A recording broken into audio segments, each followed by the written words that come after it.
Parshat Teruma begins by describing the contributions of Bnei Israel for the Mishkan, and then communicates God's detailed instructions for the building of the Mishkan and its various parts. This construction manual continues for numerous parshiot.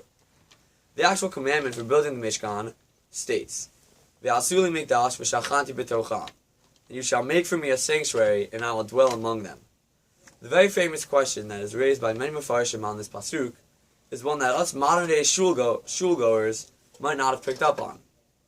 Bnei Israel have just experienced the giving of the Torah, and the most amazing and powerful spiritual connection to God in the history of mankind.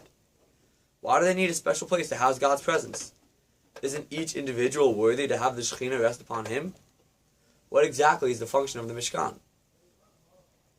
There are two completely different paths to answering this question. One is to say that, in fact, the premise of the question is completely valid, and ideally, there should not need to be a Mishkan. This is the interpretation of both Sforno and Rashi. Sforno comments that the building of the Mishkan was only made necessary because of the sin of the golden calf, in which Bnei Israel demonstrated a psychological need for a physical manifestation of God. God therefore responded to this by giving them the Mishkan, a tangible and central place of God's presence.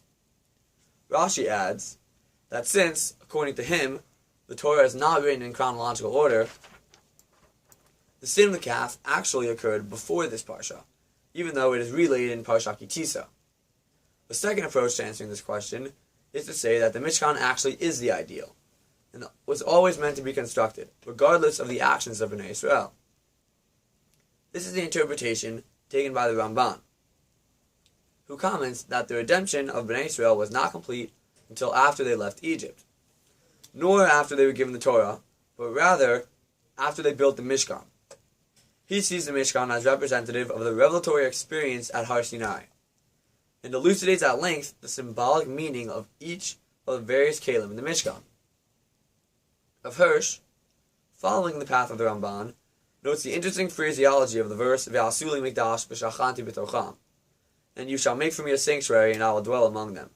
Why does the second half of the pasuk not say, "and I will dwell in it"? Why does the pasuk switch the object that is being discussed? Rav Hirsch answers that the commandment upon Bnei Israel to build the Mishkan, translated as sanctuary in English, is actually representative of our own obligation to sanctify ourselves in everyday life. Thus, the commandment to build the Mishkan was not only to construct a physical sanctuary for God, but also to sanctify oneself so that ultimately, as prescribed by Rashi and Sforno, every one of us can become a little Mikdash capable of housing the Shekhinah.